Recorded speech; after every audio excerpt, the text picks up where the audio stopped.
Never gonna get used to that. Hey guys, welcome back to another production meeting. Everyone's here this week. Yay! Yay! We averted a crisis with one of us, but now we're all here, and we're excited to be here to talk about Venom 2.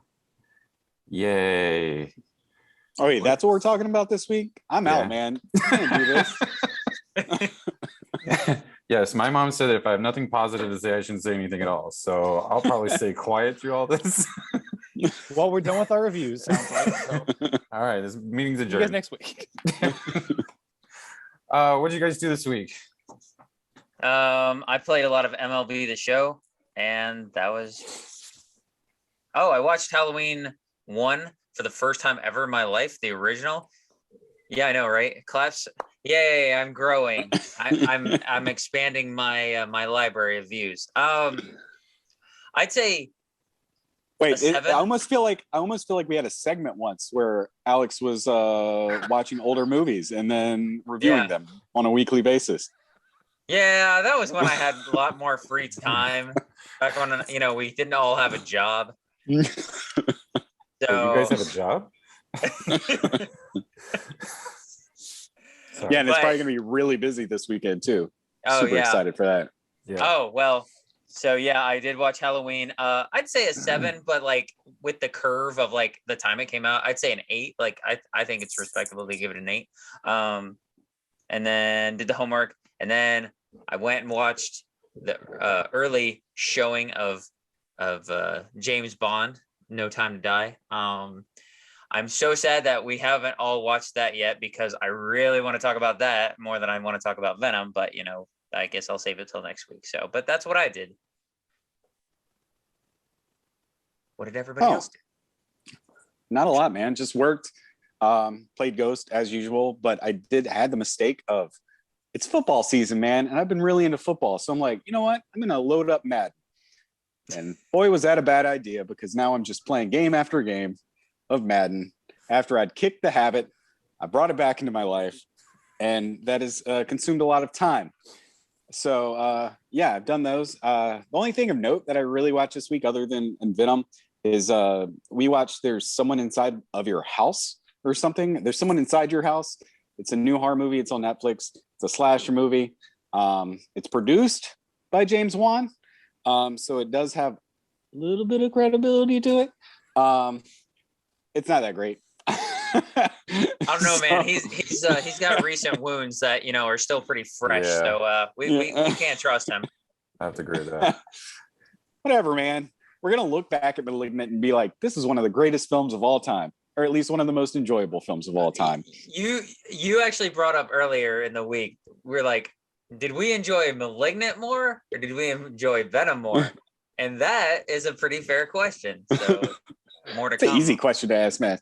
But yeah, so the pros for There's Someone Inside of Your House, the mask system, like for the slasher, is super awesome. It can be kind of basically the guy like he prints out like a 3D like mask of like his victim that he's wearing as he's killing them. Like he doesn't print it out as he's killing them, but he's wearing it as he's killing them. Hang on, and so it looks almost done. I can't murder you just yet. No, but the killer shows up and he's wearing like the person's mask, and it's 3D. The person's face is a mask and it's 3D printed, and it looks super creepy at least half the time. Other times, not so much.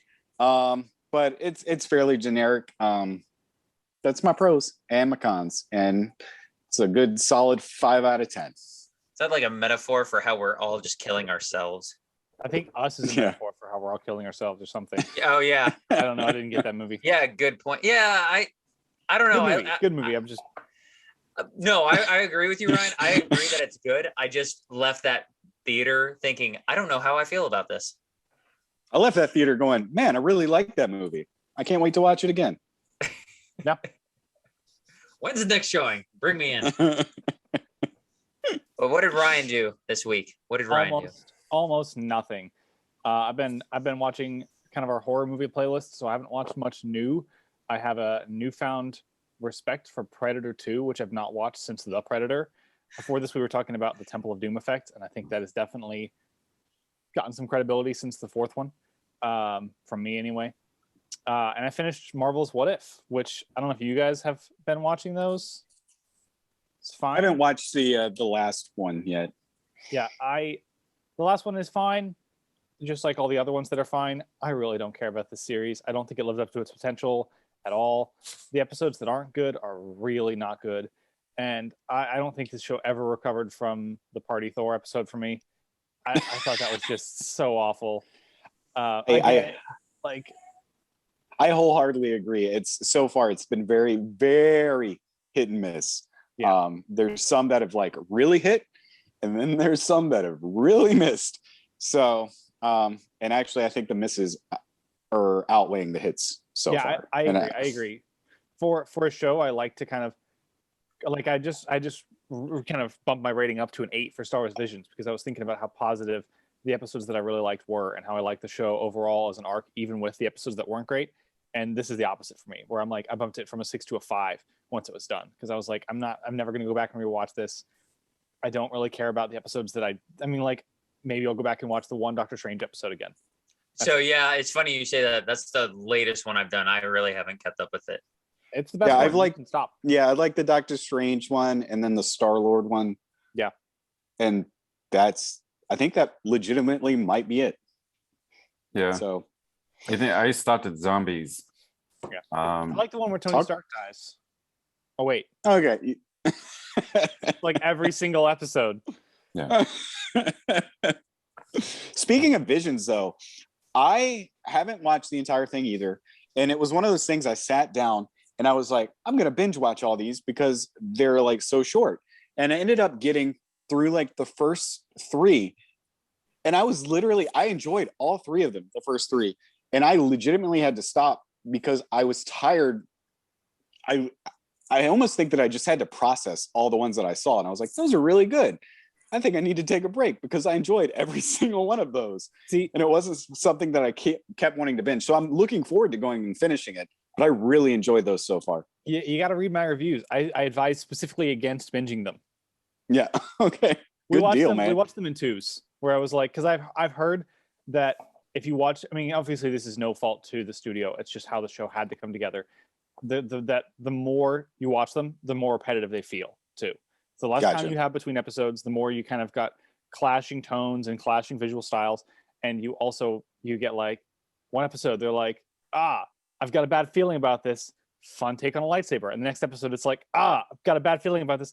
Fun take on a lightsaber. It's not like they coordinated that. It's not like they all copied someone else's homework. But it's unfair to compare them back to back to back if you binge them. So that's why I was like, 1, 2. It's almost like out of all the series that you come out with, every series that you've come out with so far, you've released them on a weekly basis. But one show you should have released on a weekly basis is the one that you're like, here are all the episodes. Enjoy. And I'm like, come on, man. I was just thinking last night about how good What If might have felt if it were just crammed together and, make it like a 4-hour watch or something like that, 4.5 hours. And yeah, that's a lot. But like if you watch What If in 2 parts, the good episodes would carry the bad episodes so much better than waiting to flip a coin every week to see if the episode was going to be good or not this week. Visions is like, it does that where I don't think there's any really bad episodes, but there's a couple below average ones. But like the worst one in the show, we just watched it. It was the second one, and we just watched one more afterwards. Done. Mm-hmm. We didn't have to end on the bad one. Yeah. Wait, which one? The second one was the Rhapsody one? I like Tatooine Rhapsody. Yeah. Everyone hates that episode. It's the lowest rated episode, and I really enjoyed it. Me too. It's different. Like there's no Jedi versus Sith or no Destiny it's just a guy and he joins a band, and that's the episode. And like the animation for it was like super like cute and super fun, and I was just like, this is like a fresh take. I enjoy this. This is good. Awesome. Good stuff. Did that all release last week? 2 weeks. Visions? 2 weeks ago. Yeah. About 2 weeks ago. You know what else? I'm just going to, because I don't think I mentioned it last week. Something I find really, really interesting about Visions is how many little pieces of inspiration they pulled from the sequel trilogy. And I won't spoil, I mean, that's not a spoiler, but there's like lots of little things coming up where it's like, they got that idea, even like the play on the lightsaber. Like, we got Darth Maul's, but I think Kylo's was when people started to be like, what are all the fun things we can do with lightsabers? Mhm. And this show, I think, picks up on a lot of those ideas. And I'm like, that's interesting that everyone hates the sequel trilogy except maybe Japan. Probably. All right. Well, stuff I watched. I'm still watching The Sopranos. Kind of like catching up on The Sopranos. I watched the first episode of The Wire. I'm gonna have to continue watching this because I've heard it's like the greatest show ever. I remember I've watched the series, albeit 8 years ago, something like that. So it's not super fresh in my mind. I don't know if I would call it the greatest series, but I do remember really enjoying it. Oh, okay. Yeah, because I watched the first episode and it is one of those ones that you just kind of, it's like a stepping stone. So I have to keep watching just to give a better feeling for it. I did watch The Many Saints of Newark. I did take the bullet for all four of us for this. So my initial review is that this is a very good pilot episode. It's a 2-hour long pilot episode, and it feels that way. It feels like a pilot episode. It's like this is what it could be, and then it ends with a death, but it's just like cool. Now we can see where these other people go from here and how they kind of like adapt to what has happened at the end of this. The storylines don't really kind of like flow together very well. And there's like this rival gang that starts to kind of like rise up in the middle of this movie, but it doesn't really like do anything with it. It just kind of was like, hey, this is what's happening, and it's a rival gang to the Italian mafia that's in Newark, and they're just going to be in the background, and they're going to reference it a couple times, and that's about it.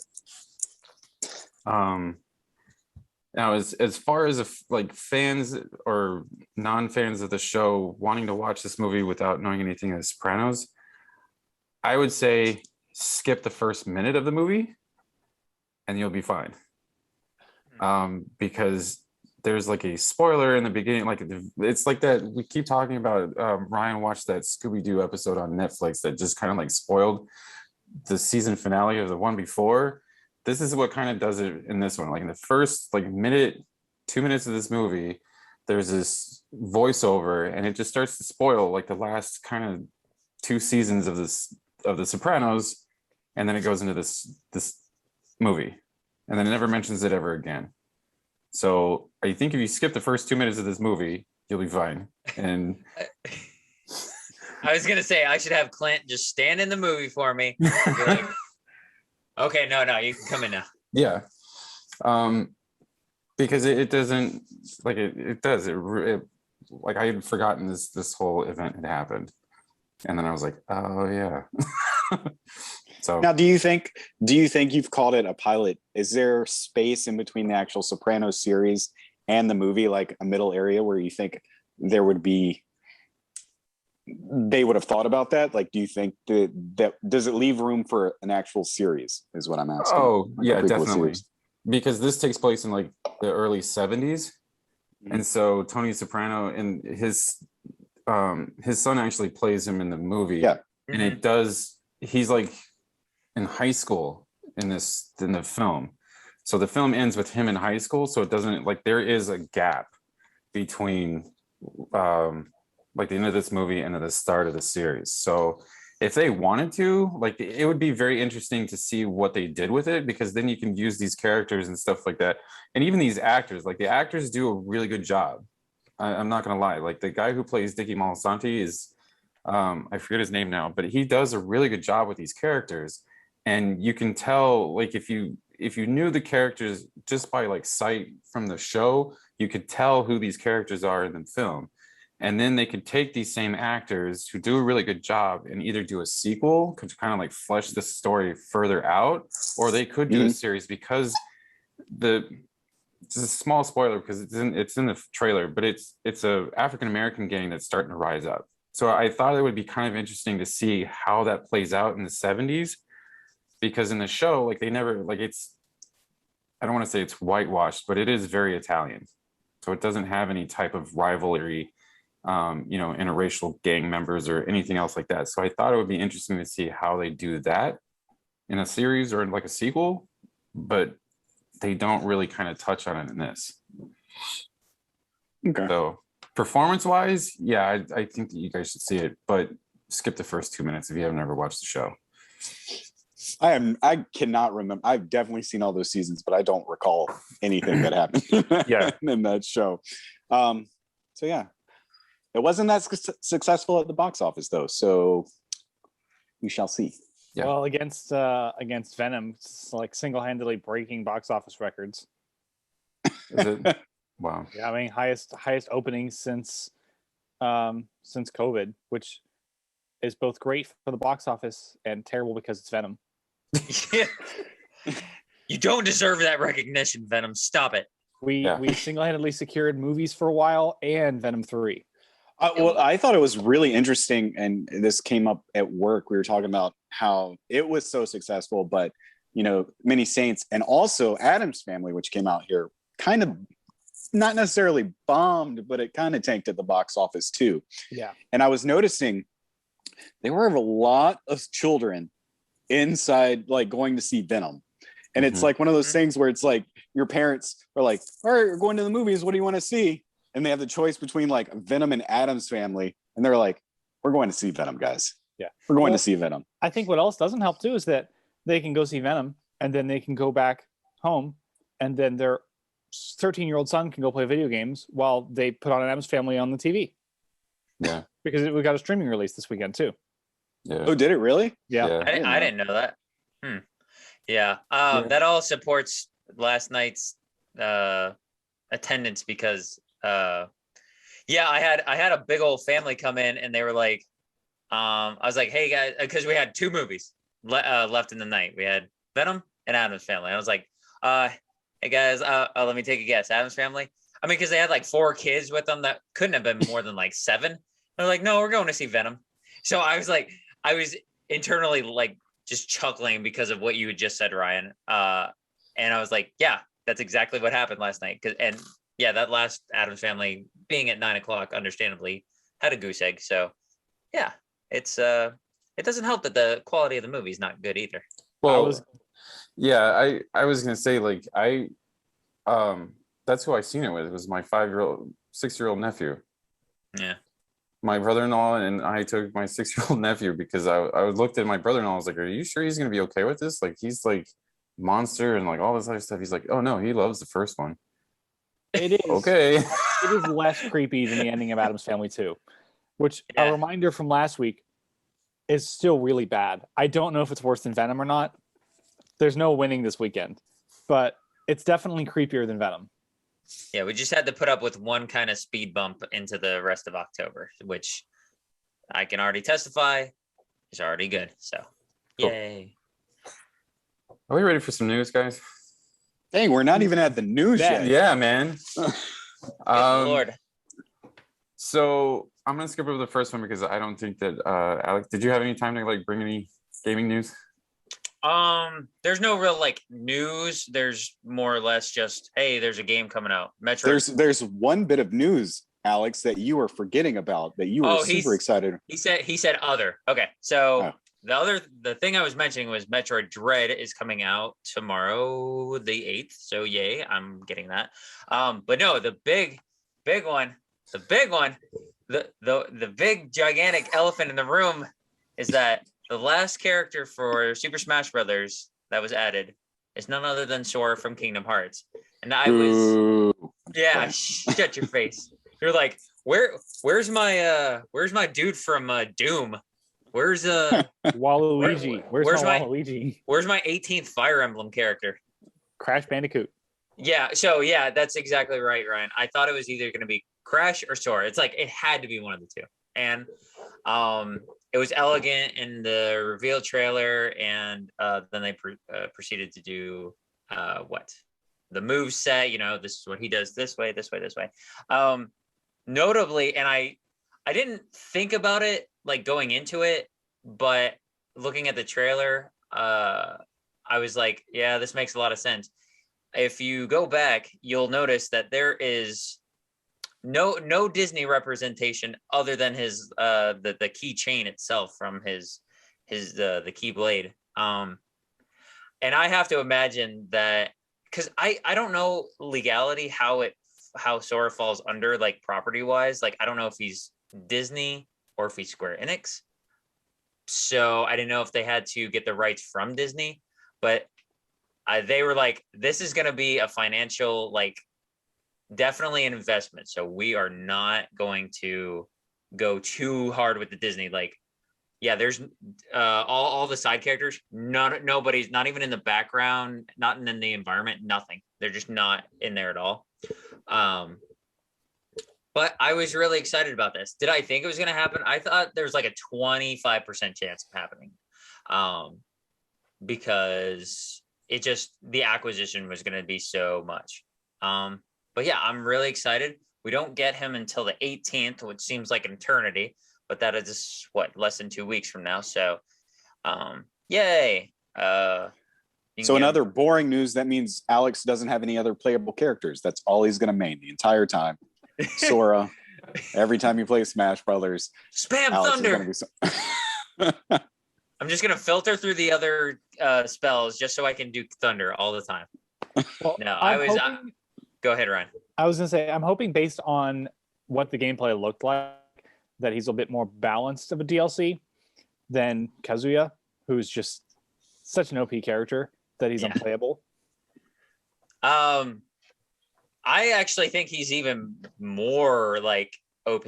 Like, I think he's a little bit more broke, because the only thing he has going against him is that they said he's like more lightweight, so he's easier to launch. But like, he has a whole slew of attacks, and he has an assortment of recovery abilities that just make him, like, unless you like knock him the heck out, he's gonna get back. I mean, he could be at the very last edge of that frame and still be very well in it. So, but I'm really excited. I think the stages, the music. I mean, Kingdom Hearts is notorious for such lovely music that that they've added it into it.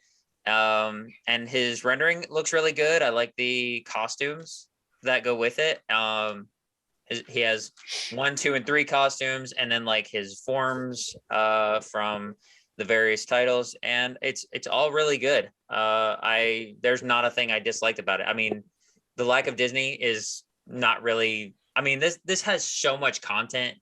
This has like one of the highest amount of contents in, as far as a fighting game goes, of all time. So I'm like, beggars can't be choosers, so can't have your cake and eat it too. So just be happy that he's in the game and just enjoy. So, but yeah, that was the big gaming news this week. That was easily. Oh, and then with that reveal, next year being Kingdom Hearts' 20th anniversary, all of the games in some form or another, I don't know if they're individually going to be sold or as a like total package, but all the Kingdom Hearts games are coming to the Switch. So if you're one of those people who've been living under a rock somewhere and haven't played any of the games yet, you still have another chance of playing it on the Switch. So that'll be a nice little thing, if you prefer that option. So yay, those are my 2 big points.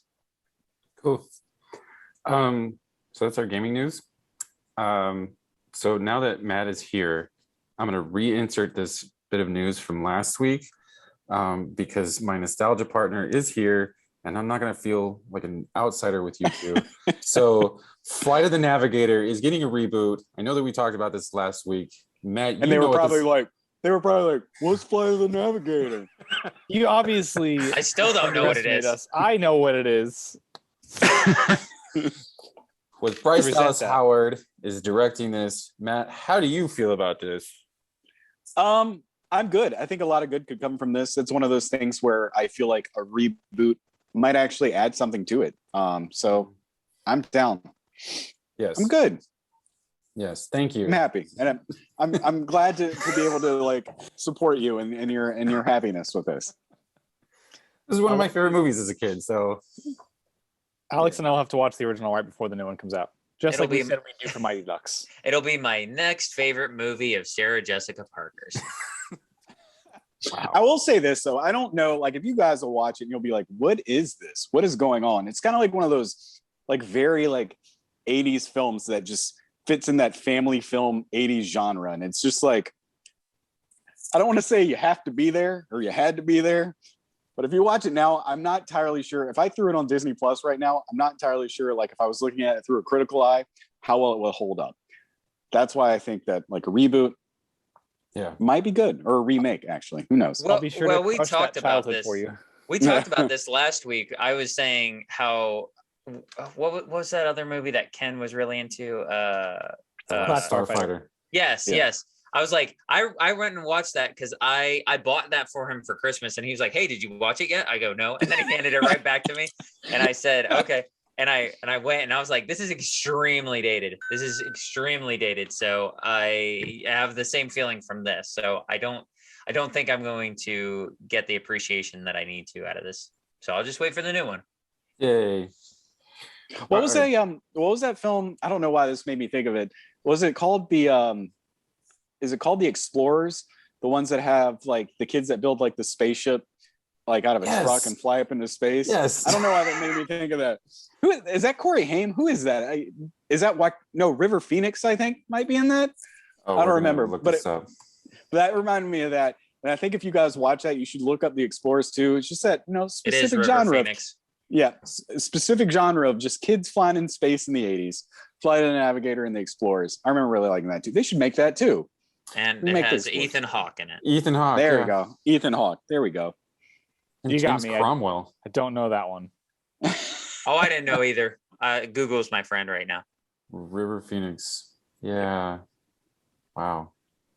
I'm gonna have Clint over here in a nostalgia fever dream. Yeah, right. It's like, go on without me. I'm gonna stay in this timeless river. Look, Gremlins. Oh. All right, let's move on to the real news. Catherine Hahn is in talks to star as Agatha Harkness in a spin-off. Boo! Okay. All right. Two things. That was a really great character. I really enjoyed her. Yes. Do we need her in a spin-off though? I don't know. It's like you put chocolate syrup on like a sundae to make the sundae better. You don't eat just a bowl of chocolate syrup, do you?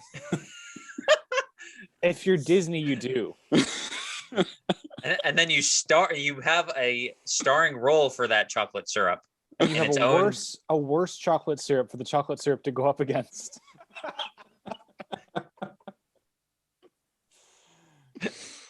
It would go against like the Dollar Tree, like, this is brown liquid that you put on stuff. That's what it's called. Oh man, it's totally so much better than that. I'm just kidding, Clint. Like, no, in all seriousness, like, is the character fine? Yes. But honestly, I don't think she needs her own show. Unless we're getting the tragic backstory of how she ended up there. That's what I'm afraid of. I'm not gonna lie. Like I'm literally afraid of that because it's in the books. She's like this villain, and for a while she does bad things to like Scarlet Witch and all this other stuff, and then she just slowly starts to become like Wanda's mentor, and then she starts to have this like sympathetic backstory, and it's like, no, like Cruella, we want villains. It's like, stop it, Disney. Our villains need to be villains. Yeah, they all have to be likable villains, though. We have to like them. Does some tragic backstory have to exist? Like, can't you just be bad just because you're bad? Like, can't we just have these things? Yeah, like Scar. You can be bad if you're bad, only if you're the exact opposite of the good guy, but the same. No, everybody is good at first, then something happens what makes them bad, and then they get redeemed or they die. Yes, that's how we like or it. both at the same time. If you're Loki, yeah, I was gonna say both at the same time. Sometimes you die and then you get redeemed after you die because you can stick around. Schrodinger's cat of villains, man. Come on, you can't just. All right. More Disney news. Tower of Terror is back on. Yay! Because we love movies based on rides. I'm down.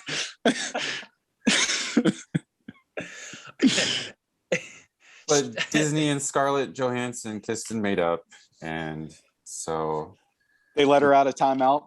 They apparently were like, "We're taking this from you. Maybe we'll give it back later."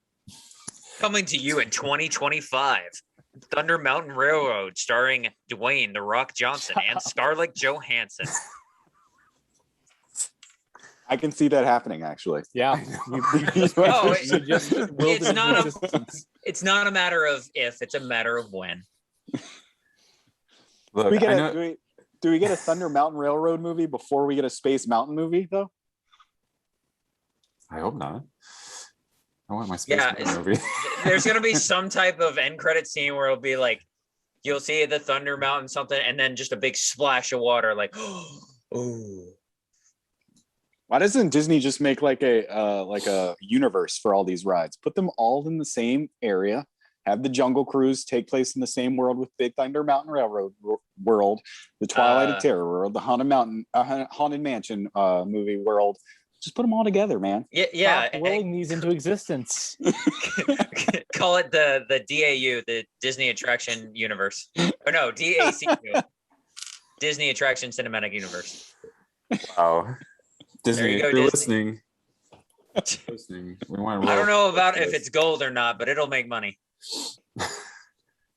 Ryan is hating this.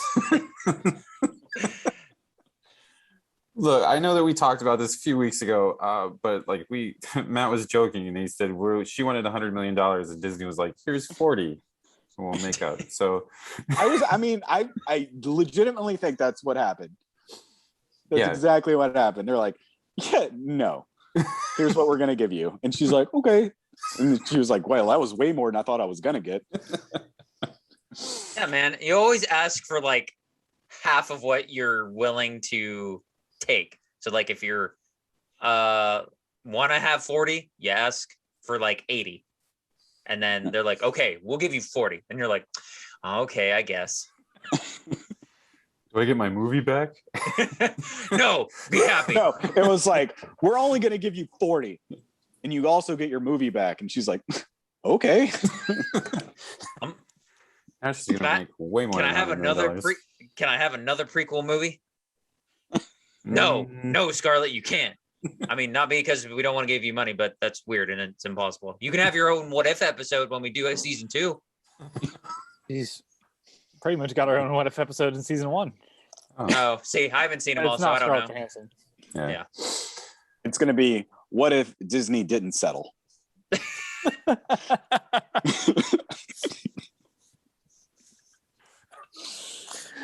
I want that. She's going to be broke and homeless, not being able to get any jobs. Oh, Meanwhile, their Tower of Terror movie is just sitting on the shelf of scripts. She's just standing next to Nick Cage. I'll take any role. Come on.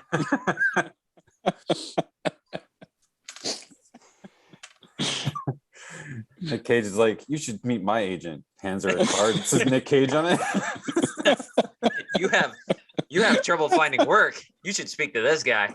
He'll get you anything. Oh, that's so funny. Wow.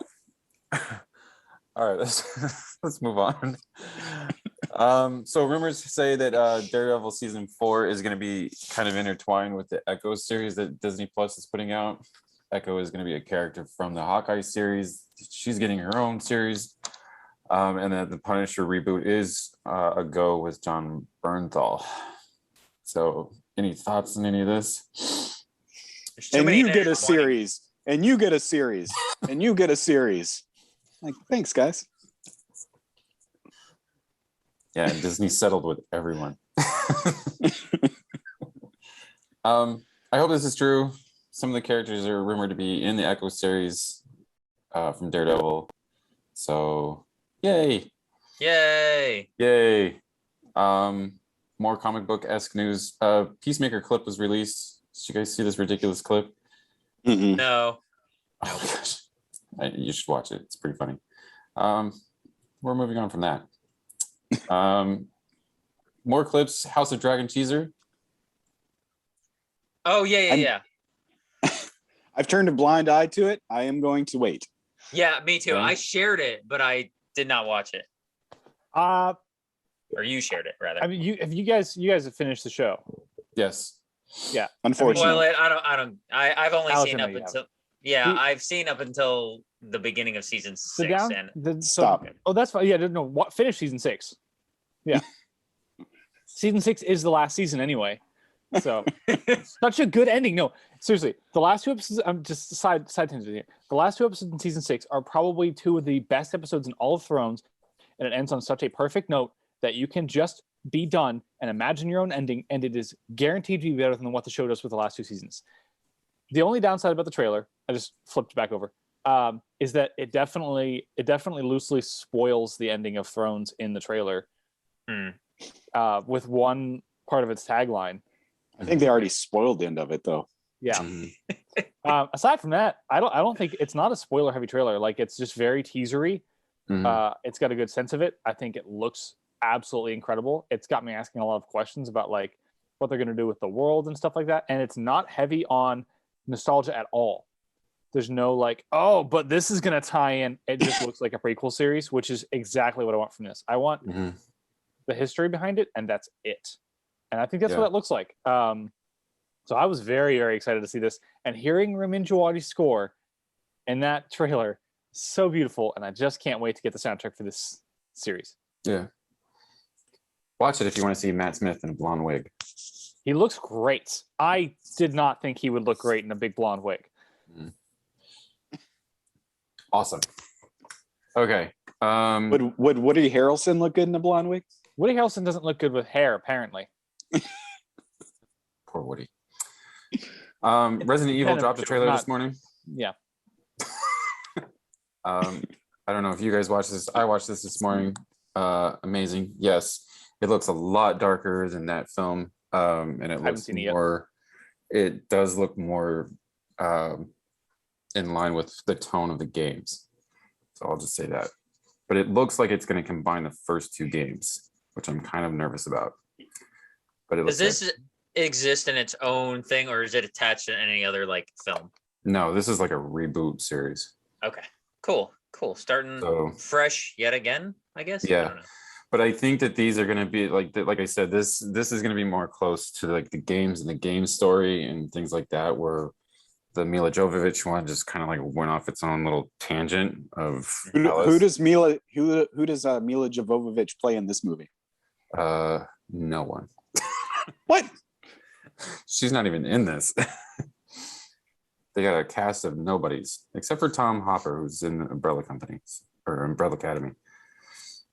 So it looks good. It's very dark. Which character is he in Academy? Gorilla guy. Luther. Luther, that's right. Oh, okay, cool. Yeah, I agree. I watched the trailer as soon as you posted it. I think it does look great. I haven't played the games, and I haven't watched that movie yet. So I was coming to it with like, oh, how will this fare in a world that's already saturated with zombie content? I think it looks really great. Mm-hmm. Mortal Kombat. And he froze. I did. Yeah, you froze for a second. You said Mortal Kombat, and then Oh, I was gonna say the new Mortal Kombat also looked really great because we had this cheesy '90s one that was such a branch off from the game, and then we got what looked like was going to be a more grounded, gritty reboot closer to the games, and we got an arguably worse movie than the first Mortal Kombat movie. Was this trailer? Did this show? I've already forgotten the guy's name. Luther. Was that the reveal for his casting for the first time, or did we already know that? No, we already knew that.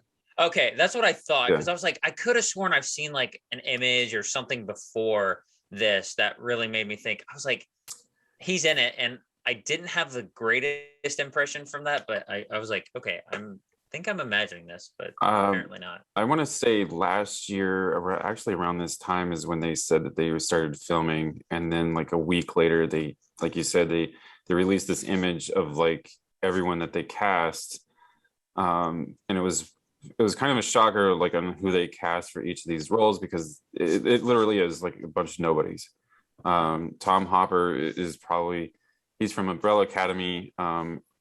The ghost from Ant-Man and the Wasp, I can't remember her name, Hannah something. She was cast in as Jill Valentine, and then like Stephen Amell, who's from Upload. Robbie Amell, that's right. I see the main character.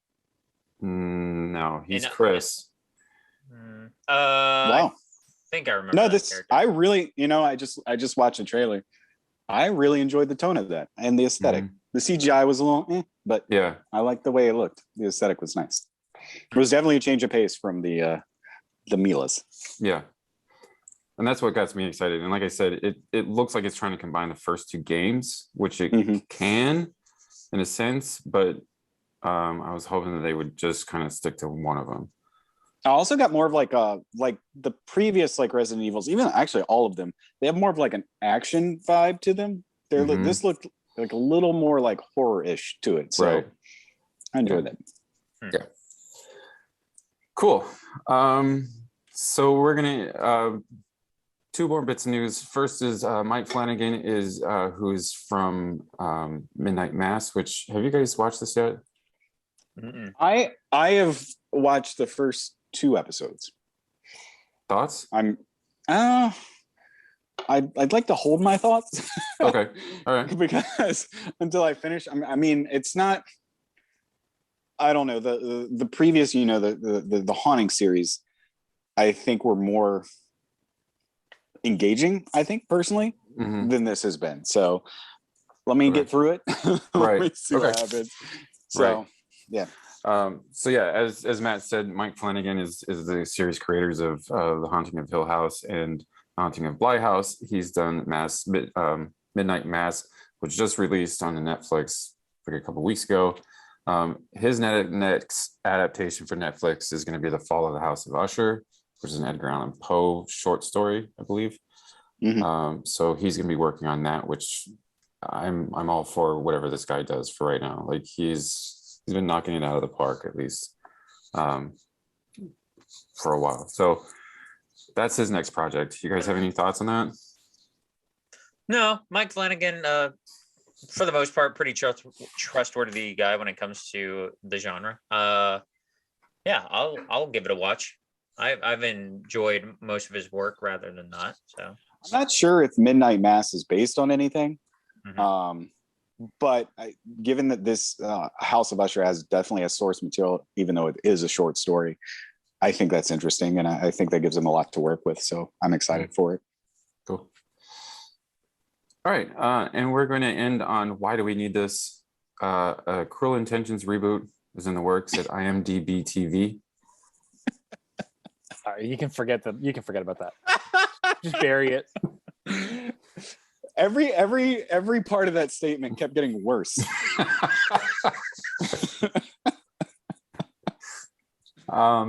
You should have finished it up by going like starring Nick Cage.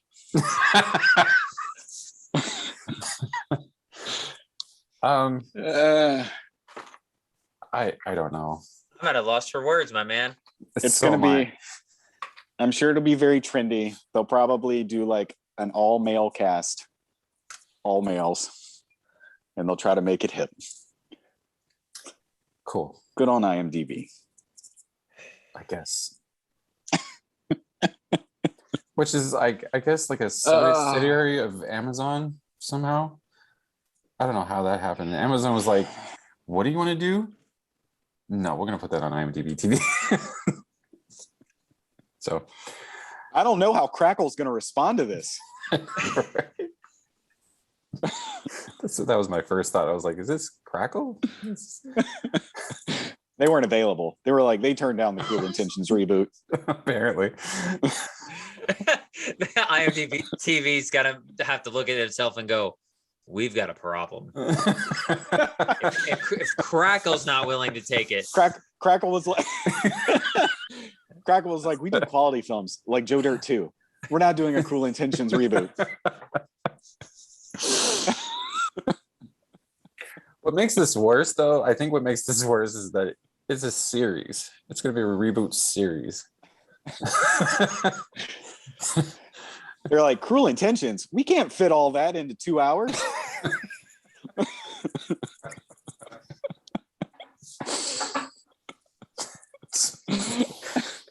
So much more to say. Cruel intentions towards our viewers.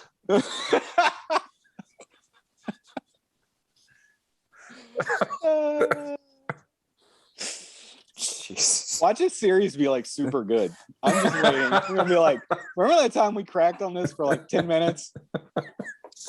And then I just binge watched all 10 episodes.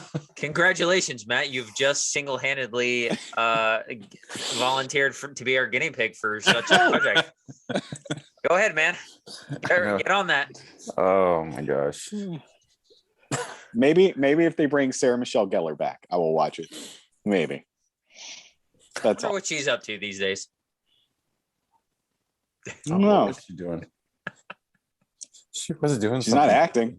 She was in Masters of the Universe. Oh yeah. Yeah, She did yeah. voice that. I was like, wait a minute. You're like, I remember I that know name this. recently. I know this. Okay. Moving on. Do we have any more news? We good with news? I had a bit that I talked to you about earlier. If you wanted me to mention, Yeah. Yeah. not a big deal whatsoever. Amazon has definitely displaced Hotel Transylvania 4, which was supposed to open last weekend. If you guys haven't been following the history of this much anticipated fourth installment of this kids series that's just diminishing return to this point, we found out that Adam Sandler and Kevin James were booted out, probably to save money. Then Amazon, then they put it on the same weekend as Addams Family 2 to compete with it, hoping that Addams Family would move, which is a terrible idea. And then that was before Venom moved to this weekend, of course. Then Amazon purchased it for streaming, and they said they would stream it on that weekend. And then this last weekend came, and they just didn't say anything about it whatsoever, and it didn't get put on Amazon Prime. And then earlier this week, they were like, "This is going to be in January." And I'm like, "Yep, that's where that belongs at this point." What? So What? yeah, they didn't. There was no announcement whatsoever that it wasn't going to come out this weekend, because I remember we were going to watch it Friday night, because not that I like most of, I think the first one's fine. It's like a 6.54 situation of the movie rating so far. I think it's cute. I like the ideas behind some of these, and I was like, why not? We'll watch the fourth one. I've seen the other three. So I was looking forward to it. I went on Amazon Prime and I was like, oh, this isn't out yet. And I looked it up, and then everybody else was like, yeah, we don't know where this movie is. They just, and so my thoughts are, I don't think they forgot about it. I think they want everyone else to forget about it. It's nothing but bad press coming into it. So I think they've just buried it, and they're going to put it in January and just let it die. Gosh, Probably all of that because sounds like a you don't have Adam mess. Sandler in it. Which is probably the only thing that would draw people in at this point. Like, who's gonna keep watching these? Honestly, yeah. Hey, I'm trying to wrap my head around this, because I mean, that kind of makes sense, but at the same time, they've already purchased it. I agree. Like, why would you wait to January unless there has to be some type of like business reason, whether it's like an incentive for like Prime subscribers, possibly after Christmas, which is like really the only thing I could think of that they would move that. Yeah, I agree, because January is where movies go to die in theaters, but not necessarily for streaming. Mhm. Yeah. And I don't know. My biggest thought was, and of course this isn't always how movies work, but maybe the studio was like, oh, we don't know what to do with this movie, and Amazon was like, yeah, we'll take it off your hands for it. And you know, when you're excited about a good deal and you purchase it, and then you open it up and you're like, oh, what did I just buy? I feel like they watched it and they were like, shoot, now we don't know what to do with this. But I'm just saying, they've already paid for it. I agree. What are they getting by releasing it in January that they wouldn't get from releasing it like on Halloween? I don't know if that's confirmed, by the way. I only found one article saying it was in January. There was a Variety article that said move to January. So I mean, that's what I legitimately read, yeah. credible. So that, I mean, I just don't get it. Whatever. Maybe they bought a mystery box that had a disclaimer on it that said 85% chance of being garbage, and they took the gamble. Okay, come on. they've already paid for it. It's not like releasing it is going to put a stain on Amazon Prime's video catalog library. True. It's not going to be like, why do you have this garbage on here? Like, there's plenty of other garbage that you guys are streaming right now. Exactly. Okay. Yeah, it's like, yeah, you don't see that and go, oh man, I'm gonna, desubscribe or unsubscribe to Amazon services. I'm like, you already have this. Like, it's just thrown out there. Just throw it out there. You guys use my Prime money to purchase this piece of garbage and put it on for streaming. That's it. I'm not subscribing to Prime anymore. I'm taking my $10 and I'm leaving. I'm legitimately thinking that it's a situation where they bought it and then they realized that that was a terrible weekend to put it on Prime, because Addams Family, if I'm not mistaken, Addams Family jumped to streaming to a dual release after Transylvania said it was going to be streaming only. Yeah. I could be wrong about that. I could be backwards about that, but I don't remember Addams Family saying it was going to be streaming until after Transylvania said it was going to be streaming only.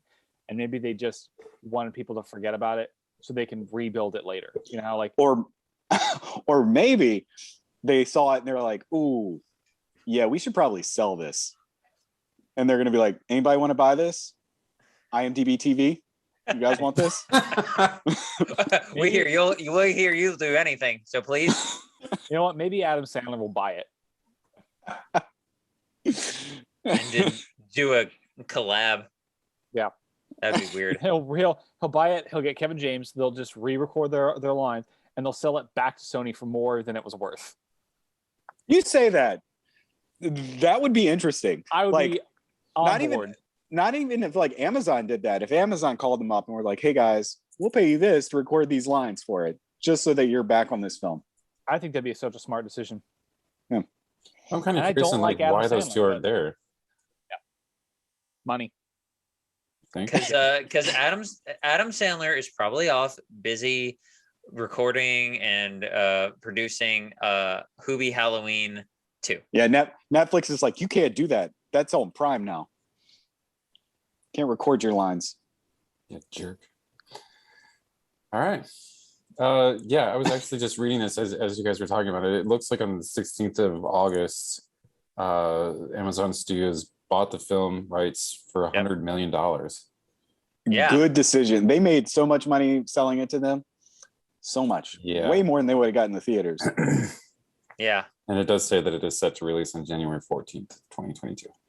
So weird. I guess very what the situation that I guess might have occurred then is that if they never set the release date, people might have just been expecting it would be the same release date.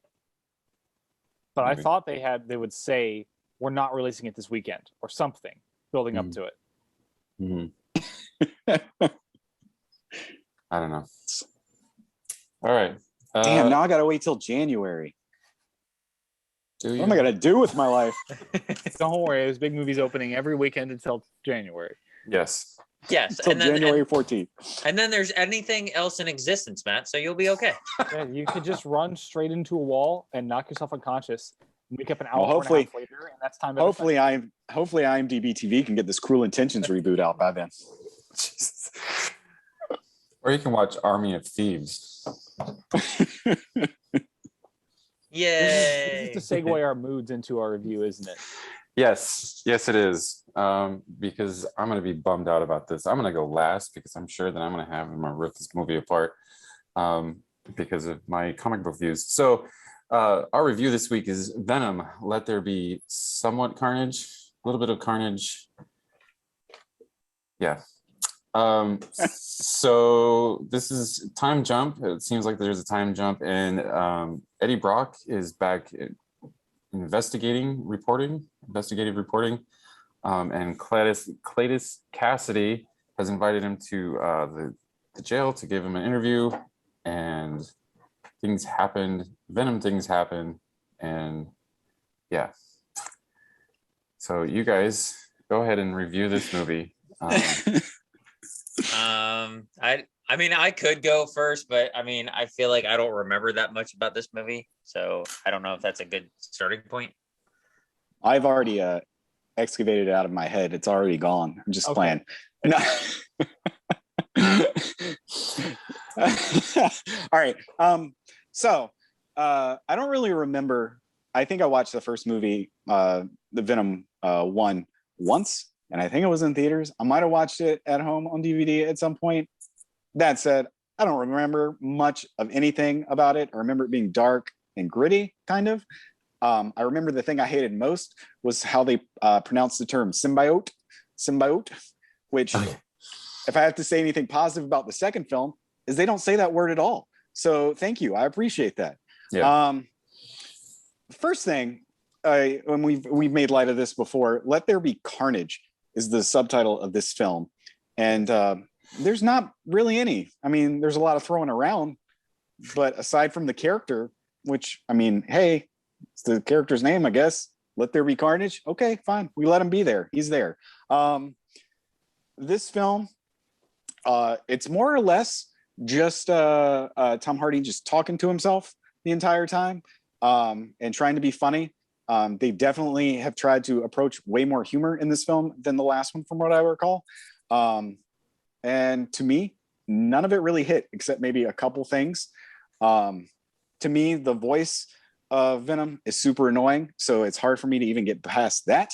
And then Woody Harrelson's character in here, Cletus, what's his face? He's harnessing a little bit of natural born killers in here, and it just doesn't work for me. The fight scenes were pretty meh. This film, and it's I don't know if it's fair to say it, but it could have really gone for that R rating. You should go for it if you're going to do this. You do the whole Daredevil Deadpool thing. Do that. Go for it. Go all in. But they don't, and it just doesn't work for me. I was pretty bored the entire time. I was very happy it was only an hour and a half. Yeah, for me, a good solid 3 out of 10. No compromises here. Will not drop a deuce on it, though, even though I'm almost contemplating it, but 3 out of 10. That's all I've got to say. Yeah, we watched it together, you and I, and we were mentioning before, typically most of the time we don't really agree on movies a lot. Like, what are you talking about? That's my impression of this film because it's not good. Yeah, so I don't know. I'm gonna go ahead and start. I was thinking around a 4, maybe a 3, depends on where I go with this. It's not a good movie. I want to like this. I really wanted to like this. And not because the first movie is good. In preparation for this, I watched the first Venom like a week and a half before this, and I didn't hate that movie. I could just see the gripes and understand what people were saying about the first one, and it's not, in my opinion, it's not so much bad. It's just more or less forgettable. And I get that. But like the way that Venom is portrayed in the first film is way better in my opinion than this one, because he just has that menacing tone and just kind of an eeriness to him that is more or less, I guess, appealing based on the character's origins or conception. So this one, like Matt said, goes heavy on humor, and it's like kind of like that, almost like buddy, not cop movie, but kind of a buddy thing where it's really just himself, and it really doesn't work. It's very boring. The jokes are kind of lame. The pacing, I usually am not that nitpicky about pacing, but it's bad in this movie. It is so bad in this movie because everything just feels chopped from scene to scene. It doesn't have a genuine flow to it. That's one of the worst things about it. Cletus Cassidy, and there's a kind of a love story, kind of square peg round hole into this movie, and it doesn't work. And they don't really give a tiny bit of backstory at the beginning, but they don't talk about these guys. Like, why is Cletus like obsessed with Eddie? At least if they did, I missed it, because he just is like, he's just like obsessed with him for some reason, other than just being a reporter or something like that. So I was annoyed by that. I had to ask Matt the other day. I was like, how did this movie end? I totally forgot. I totally forgot. I mean, I knew what I knew ultimately what happened, but like the inner details, I was just like, what happened in this movie? And Matt had to fill me in later, and I was like, oh yeah, see, this is a forgettable movie. It feels bad to say that. Like, I really wanted this to do good, especially since it's been a year and a half, 2 years since we've had some normalcy, and we just want, some good titles to start off this, slightly holiday season. And it's not a good one to start off. Some of the visuals were okay. Some of it looked really bad at some points, and I'm just like, this is kind of a step down from the previous movie. And then ultimately, this movie always brings me back to the quote from Mr. Prince that a movie is only as good as its main villain. And this is very, very limited in that department. It's like peanut butter and sriracha. Yeah, no, it's not good at all. So I would not watch this again. I would not own this movie. I would own the first one. But I would not, I wouldn't ever watch this again. The only thing I can say without getting to it yet until we get to spoilers is the end credit scene. I think that alone, if you're going and paying full price, general admission, hard to say if that's really worth the price of getting in. No. But it's a nice, nugget to end on. In fact, I would say you're going to hate this movie, and then you're going to see that scene, and you're going to be like, I hate this movie even more. Yeah, and until we get to that, I know exactly why you say that. But still, that, I don't know, depending on who you are, may leave a good taste in your mouth at the end of an otherwise very unappealing entree of this movie. So I'm gonna go with 3 because there are 4s. Like, I gave Malignant a 4, and that has somewhat of enjoyability to it. So this doesn't really have that same, like, other than us ripping on it kind of deal. So I'm gonna agree with Matt. I'm gonna give it a 3. Who's next? Oh, well, now I feel like I have to take mine down to a 3. I don't know. I didn't care enough about this movie one way or the other, and it made me very upset afterwards, having spent 90 minutes sitting through something that I just couldn't care any less about.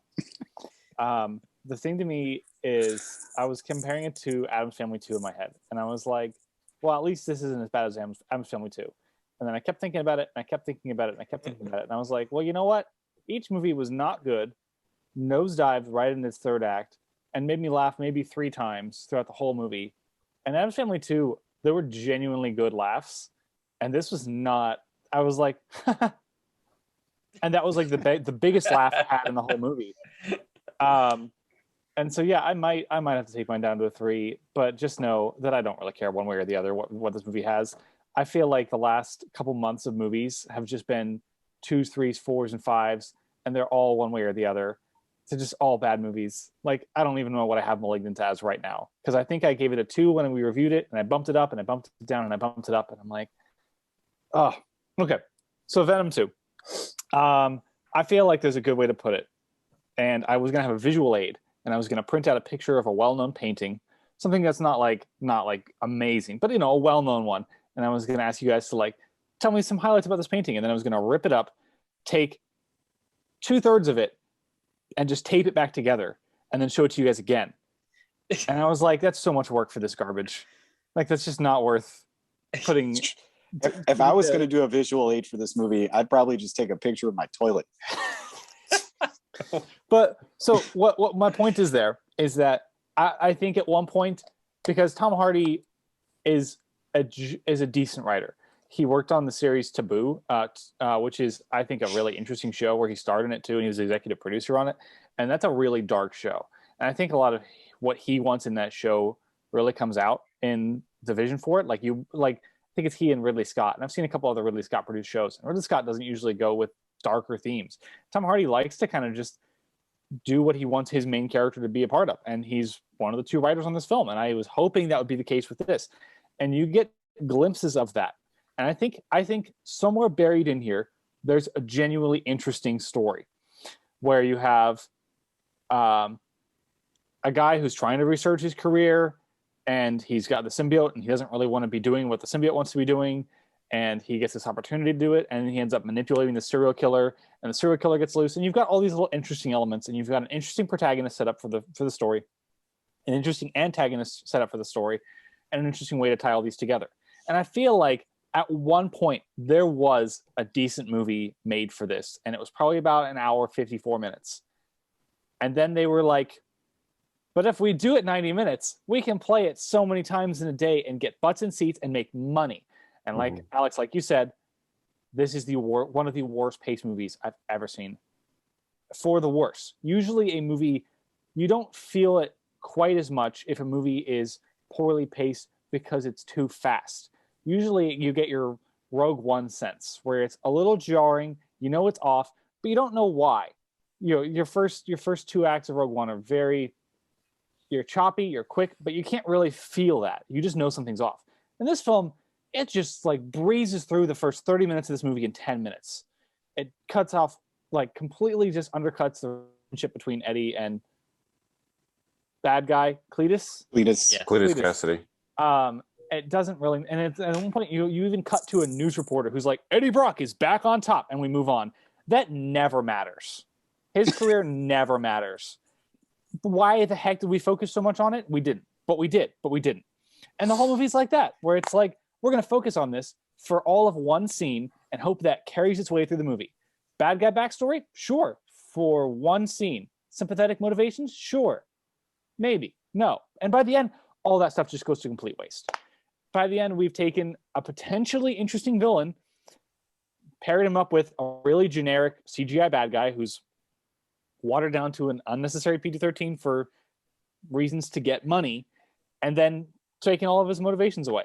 So at one point I was watching Venom 2, and I was thinking, wow, you know what? If a movie is as good as its villain, this villain's at least better than the first one. And by the end I was like, well, yeah, corporate bad guy in a gray suit who becomes a big CGI monster who's yelling at SUVs, that's really boring. But at least I understand what their objectives were, what their motivations were, and why they were a threat. And I'm not trying to say anything nice about the first Venom. I don't like that movie either. And forget the fact that it's sitting here on DVD that I own it. It's not mine, technically. It's my wife's. And this movie, like, you don't get, I mean, motivation, yeah, early on. You get the motivation for Cletus, but then once the movie gets going and he accomplishes his goal of rescuing What's-Her-Face, great. Now what are we doing in the movie? What do they want? I don't care about her and this cop. I don't care about what Carnage wants. Why does Carnage care about Venom? What's the objectives here? What's the threat here? Why is it the fact that he's a red one such a big deal? Why can't Venom beat Carnage? What's Carnage's powers explained? Why don't they work well together? Why are we having this character that exists specifically to be a weakness so they can beat him at the end? Maybe don't write your character so powerful that you can't beat him without a third-party character introducing a weakness for this character in the first place. That's not how you write a protagonist. There's no character arc in this story. We spend half the time with just Venom and Eddie having a marital dispute, and then Venom goes off to a rave. I'm done. I very much agree with you on the whole villain aspect from movie to movie. Is the first one good? No. But like you said, you understand what he's trying to do. He has a clear path that has a plot line. Like we're not just here because we're here. And you're technically right in that the second one is like he's more powerful, but he doesn't know where to go. He has like it's not clear what he's trying to do exactly, and all those questions. I mean, albeit there was a lot of them, I think so the majority of them at least are valid. So it's like the second villain is better, but at worse at the same time, and this movie therefore suffers more from it. And I'm so distraught because Andy Serkis is the director behind this, and I love Andy Serkis for his involvement with other works, Lord of the Rings and Planet of the Apes and so on and so on. So I love the man, but this is not one of his claims to fame easily. So I just wanted to. You guys keep saying a movie is only good as its villain.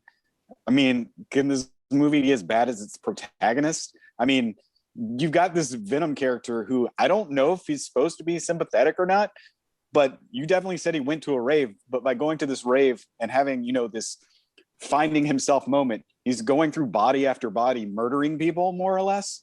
And I'm like, what's going on here? Yeah. I don't understand if he's a sympathetic character or not. No. And I would argue that even if you hold to the idea that a movie is only as good as villain, which obviously there are movies that, you know, don't have that always applying, but I feel like in a lot of superhero movies that can very much apply. I feel like these movies might be the exception to that, where the first Venom is actually better than its villain, and this film is somehow worse than its villain. Despite a bad villain in this movie, I feel like it's more of just a wasted villain in this movie. And it gets to the point where, yeah, Matt, I agree with you. Like, I don't care about Venom. Like, I don't understand why we couldn't have just focused more on anything that they don't focus on. I would love to be smarter about this and pick out specific things that they should focus on. But I'm like, why are we focusing on Eddie's career if he's so oblivious to this that Venom is doing his investigation for him and he can't pick up these easy clues, or he's trying to just walk out of the prison and during his serial killer interview because he says he's crazy. Doesn't he watch like Mindhunter on Netflix? Like, I could do a better investigation with a serial killer than this guy who's a professional reporter. You don't get any sense of that. And as far as Venom goes, you don't get any sense that he's interested in being a lethal protector. He just wants to murder people. Like, neither of these people are good people or good at their jobs. So yeah, I agree. I mean, and by the end of the film, I don't think any of the characters have come anywhere in a better place than they started out. I think the villains end up worse than they started out, and the protagonists end up just where they were in the first movie. So it's like we intentionally had to backtrack in this movie to get them to bond again by the end of this movie. And I'm like, okay, so I'm getting a little bit into spoilers here, but like, there's nothing to spoil until the end credits. So Carnage and Cletus their weakness is that they're not working well together. Haven't Venom and Eddie not been working well together this whole movie? They're not a match. Plus, at one point, Venom, like in the first one, has like a big shield thing that he makes, right? And then he can make some weapons and things. Where are those? Carnage has those. It's because he's red, man. Red's powerful. Explain. I want to know more. I think, and you know, not to throw your wife under the bus because she liked this movie. You said this, right? Yes. I'll agree with her. If you are a fan of Tom Hardy and Venom's rapport, then maybe you'd come out enjoying this movie, because that's legitimately half to 2/3 of this movie is them just yelling at each other, and it's super annoying to me anyway. And I could not get behind that, which is another reason I dislike this film. Yeah. All right, Clint. Clint, I forgot you hadn't gotten to go, and we were like getting into our second round of nitpicking. Well, I was waiting for the kettle to boil over there. Yeah, I didn't know he was going to rip off a Band-Aid or something. I am. So I gave this movie a 1. I hated every single minute of this movie. Okay. I'm not even gonna lie. Look, I try very hard with the MCU movies and the Batman movies and all the DC and the comic book movies to kind of realize that adaptations have their bumps, and they're like the first X-Men movie. Okay. I'll take this as an example. The first X-Men movie has its problems, but it sets off this, like that and Spider-Man kind of like sets off this new trend that we have now, 20 some odd years later, where comic book movies are a thing, and that we have accomplished the CGI and the technology to make these comic book movies where they're like Endgame and things like that, and Spider-Man Far From Home and all this other stuff. So it has its problems because none of their characters, it doesn't really match up to what the comic books are. Like, there's just a few nitpicks there. Okay, so this movie, to kind of start off with this, Eddie Brock is supposed to be kind of like a jerk, okay, in the comic books, and the fact that he kind of like his symbiotic relationship with Venom explores that, like it exponentially makes that worse. Because if you watch Spider-Man 3, that's kind of more true to the comic books, where like he like it's a dark energy that makes it worse. Like it brings out the worst in him. So like him having this like odd couple moment throughout this whole entire movie just felt kind of off. Where it was like, this isn't supposed to be kind of like a comedy. I don't know who wrote this in here, but this is kind of like a little off-putting. Okay. And then when Carnage is born, you don't really know, like you said, like, why is he born? Like, what is the different, like, what is this for? And the only reason why I know is because I read the comic books. And if you don't read the comic books, you kind of don't understand. And they make these comments throughout this whole entire movie about like stuff from the comic books that if you don't read the comic books, you're not going to know. But if you read the comic books, you're going to be pissed because it's just like, why did you kind of gloss over this and not kind of explain why this is happening? Why he's the red one? Why is he so much more powerful? Like, why are there, like, why is their symbiotic relationship with Cletus Cassidy not going as well as it should? And then, like, I'm going to go into spoilers. So from here on out, like, this is spoilers, okay? And then you basically kill off your Lex Luthor to the entire series. That's who, like, Carnage is basically Venom's Lex Luthor. And then you kill him off for no real reason. Why not keep this interesting character alive? And kind of like flesh out why he's much more powerful, find out that Carnage actually does take over Cletus Cassidy and that like their symbiotic relationship becomes non-existent because Carnage kind of like takes over. And that's why like their relationship is not as well as it is in the movie. Okay. Like thirdly, introducing Shriek, you have to introduce mutants. You can't have this one character with these special powers and not kind of like understand why she has these special powers. She just starts screaming and everybody's like, oh, that's normal. What? No, this is not normal. Okay. And I understand that this is alien symbiotic parasites coming from Earth, from like a different space. But that's kind of explained in the first movie. And I can't, and I'm going to, I hate you, Tom Hardy, for making me say this, but I like the first movie more than this one. Just for the fact that they actually have context.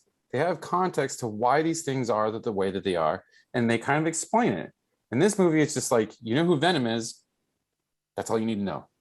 You're just along for the ride. And then like with Shriek, you can't have Carnage without Shriek because like Shriek is like his girlfriend. Now it's kind of like having the Joker without Harley Quinn. And so you have to introduce her, but because they introduce her, and they have this relationship and they don't explain who she is, what she is, or like where she's come from, and then have no context to wherever that it is she comes from, it kind of is like, okay, like we're gonna have this character that screams really loudly, and obviously Carnage doesn't like that. So yeah, and the whole matchup doesn't work. Like Cletus does, but Carnage and her don't. Because you kind of understand that like Cletus and them are like these kindred spirits, and it's like I said, it's like this Joker Harley kind of relationship. But then you introduce Carnage, who can't stand the screaming, and then that whole third act doesn't work because it's like if she starts screaming, he doesn't like it, and he just wants to punch her out. Okay, and like I said, she's a different type of person, and then like throughout the whole time that she's in Ravencroft, which is like a psychiatric ward. It's kind of like an Arkham Asylum for the Spider-Man universe. And they don't explain that either. We're just supposed to know like what this place is. If I hadn't read the comic books, I would just been like, okay, so this is for like weirdos that can scream really loudly, apparently. But you don't really get, like I said, you don't really get that context. So was because they burn it down. So dumb. Yeah. So then you get to like I said, then you get to this third act, and then again, no context whatsoever. And like Matt said, or before we get to there, like Matt said, Venom is supposed to be this like sympathetic character because he's your protagonist. And like you said, he leaves Eddie and literally kills everybody that he gets in contact with because of his symbiotic relationship doesn't work. So it kills his body, and then he has to move on to another body. So you get through like 6 different people by the time that he gets back to Eddie, and we're just supposed to be okay with that? Okay, whatever. And then like the cop and like his relationship, like why is he hunting Eddie so badly? Like what is his like the hair across his rear end for Eddie? Like that didn't make sense either. Okay, maybe he's traumatized. It's because he got shot by a different random character earlier in the movie. Yeah, like what? Okay. And then like you said, like somebody said, like I think it was Alex, like you get to these motivations of each one of these characters and they don't make sense at all. At all. And the only reason like I kind of know this because I read the comic books and I think that like Ryan said, there was a better movie in here somewhere. And like the mini Saints of Newark, if you fleshed it out more and you started to stretch this out more and you kind of start to explain and you give these contexts and not even like reveal that Shriek is a mutant, but just at least kind of like hint and like kind of like, hey, maybe she has different genetics or whatever. And then that way you can like, okay, now she screams really loudly and there's possibly more people like this in this universe. But I think mutant is like now a Disney word, so that I can't use that word. So, and then you get the third act and it's just like this mess of nothing. And I understand that it is a better, by like this much better third act than the first movie, but at least the first movie, like you said, Ryan, has some sort of context on like what his motivations are. You just get to this third act and they're in a wedding. Oh yeah, we're gonna get married and then kill this cop and then kill Eddie and then kill like his fiance or his ex-fiance or whatever, just for giggles. Yeah, because we need a third act. Well, and Okay. you say it's a better third act, but I mean, I think it's better because you can visually tell what's going on. Right, exactly. Exactly. So yeah.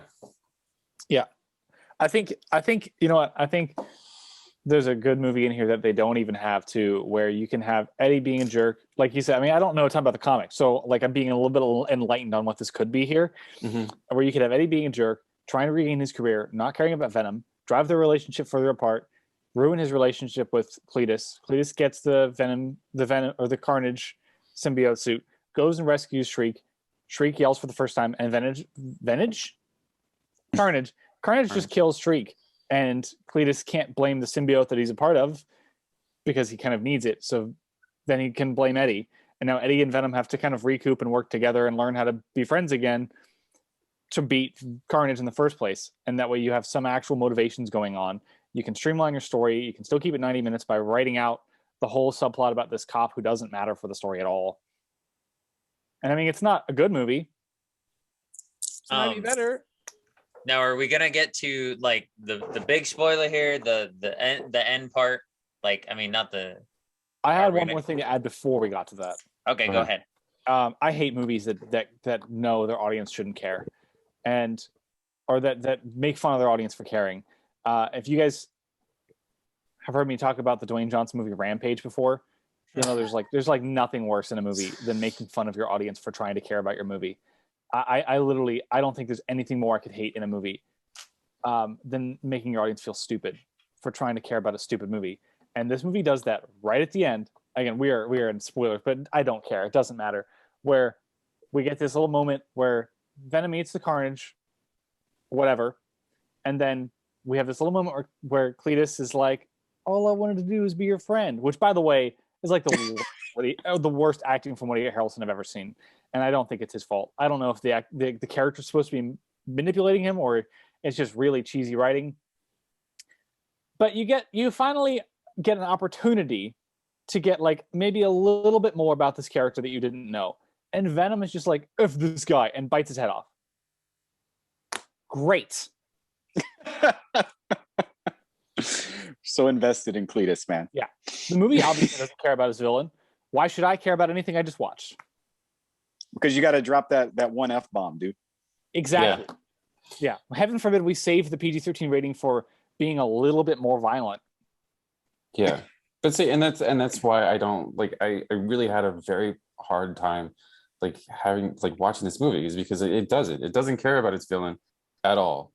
And because if they did care about this villain, at least then it would know, and it would care that this villain actually can go further than just one movie.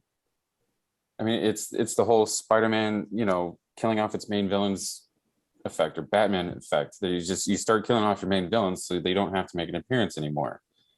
But it's just like with the technology and everything and money, basically, it's like you can have these people come back. Why not?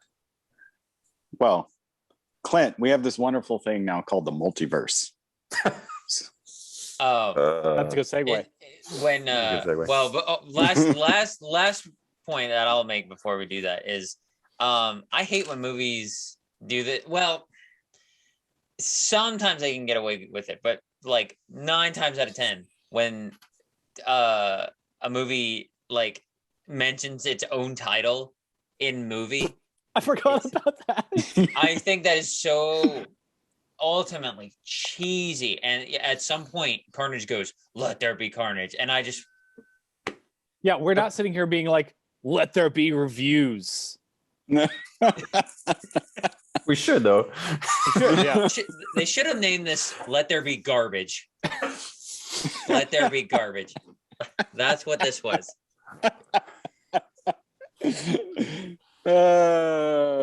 So, but now that was my last point. But yeah, we got into the end credit scene, which I was mentioning before. I don't know, depending on who you are.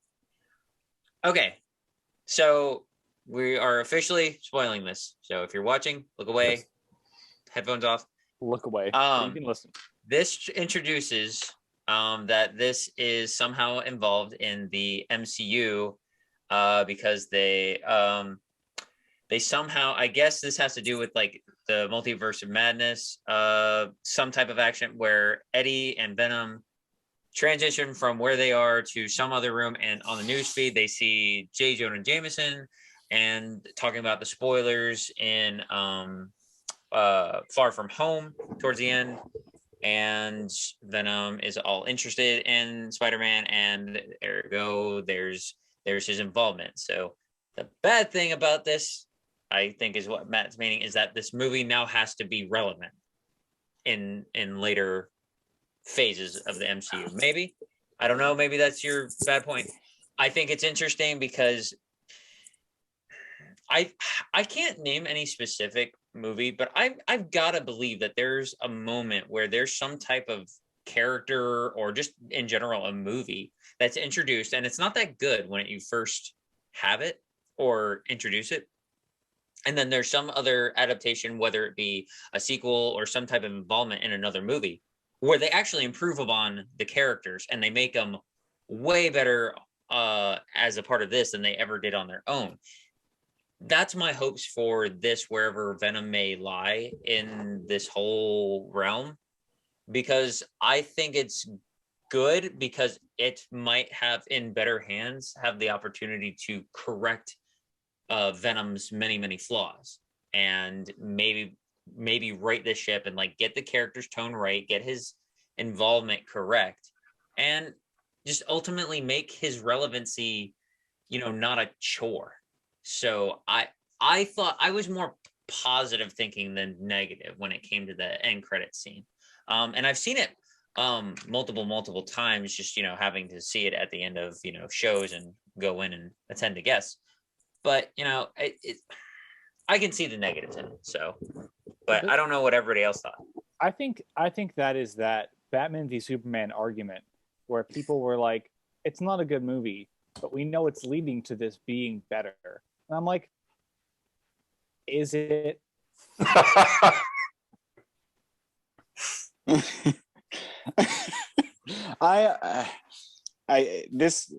This was painful for me, because after sitting through an hour and a half of this film, and then as Alex said, the scene comes on, and I'm like, crap. As he said, this is relevant now. This means that I'm probably going to end up getting more of this character that I just painfully sat through an hour and a half of. Could there be good that comes from this?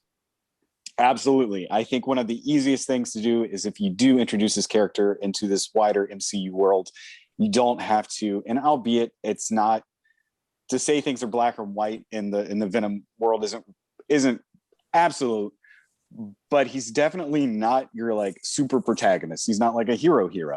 And if you introduce him in this other world with these other characters, that gives you more opportunity where he's not the central figure to possibly be more of a grayish, like a darker tone character that does have some vibe and does actually make more sense. So there could be good that comes from this. Now, albeit that means I'm probably going to have to listen to Tom Hardy talk to himself in that stupid voice some more. I'll probably just suffer through it. But yes, there is a possibility that this could lead to some good for this character and this franchise. No, see, I I agree and disagree with you. Well, so they're not gonna. The only part I disagree really was that I don't think so. Let's say No Way Home, Venom's in there. I think that's way too close. No, yeah, he's not gonna be involved directly into this new movie. They might have a tidbit, Unless he's at the probably. end credits. Yeah, probably at the end credits. And then he'll be in Spider-Man 4 or whatever there's to be.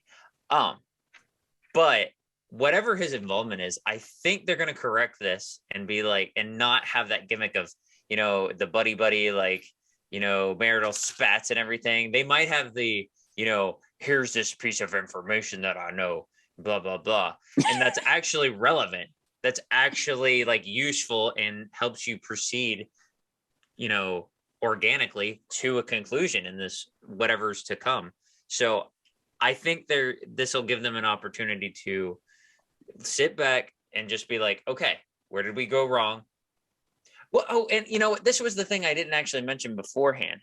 So obviously the first Venom movie had its flaws. I think that Sony and whoever else is involved took that first movie and was like, okay, we're gonna take everything we did wrong with it, and we're gonna go the opposite way. We're gonna correct it. But then they way overshot it that way. Like, I mean, they went like through the window. King of the Monsters. Yeah. Alex, I'm sorry to interrupt you, but this is like if you start to hydroplane and then you overcorrect yourself and then you get in an accident. Yeah, bingo. I couldn't have said it better. I mean, absolutely. Shoot, there was another thought I had, but yeah.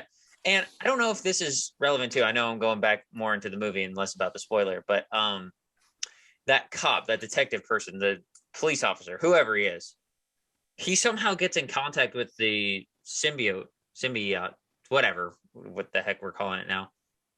And at some point, his eyes turn blue and he's like, monsters. And I'm like, it glosses over that and then just kind of just makes you forget about it. I'm like, is that anything? What is that supposed to be? So Yes. when Ryan just said King of the Monsters, that's what that made me think of. So thank you, Ryan. You both made fun and helped me jog a memory piece back into place. So why does this movie have to exist? Why couldn't a better spoiler or better end credit scene be on a better movie? You know what? I am thankful. Okay, I do want to talk about the end credit scene, but I'm going to answer your question first. I'm thankful for this movie. Here's why. This movie came out and made $90 million and got people to go out in theaters, which means that this weekend people might go out to theaters, which means that next weekend people might go out to theaters, which means that the weekend after that, That's when they'll stop. Bomb. No, Matt. Look. I think this shows that for a big blockbuster, people will go out to watch it. And this weekend, people will go out to watch it. Next weekend, I don't think anyone's going to go out to see Halloween or The Last Duel. Because everyone's already had their 3-hour movie this week. And then they'll go see Dune. Anyway, don't say anything else. That's the end of my happy thought. Let me have this. They'll be all out of money by the end of October from going to the movies so much. Wow. Well, they can skip Last Night in Soho then. Sorry, Edgar Wright, but your movie can afford to flop more than Dune can. Anyway, no, okay. I hope both those movies the best. End credit scene. I don't get it. Is Venom not in the same universe? Because Morbius is, and Sony owns Morbius, but not all of Spider-Man. But in the trailer for Morbius, he's in the same universe as Vulture. So where's that? And why does he have to go to Spider-Man's universe? Yeah, they don't make it clear. I thought the same thing. I couldn't understand if he teleported in the same, like, okay, here I am in wherever the heck he is in San Francisco to New York, I guess.